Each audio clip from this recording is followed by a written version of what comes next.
يا سند للمسلمين، يا حبيبي يا محمد يا ابن عبد الله.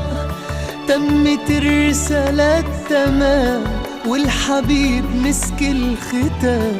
طول حياتي وفي صلاتي بدعى أصلي وراه.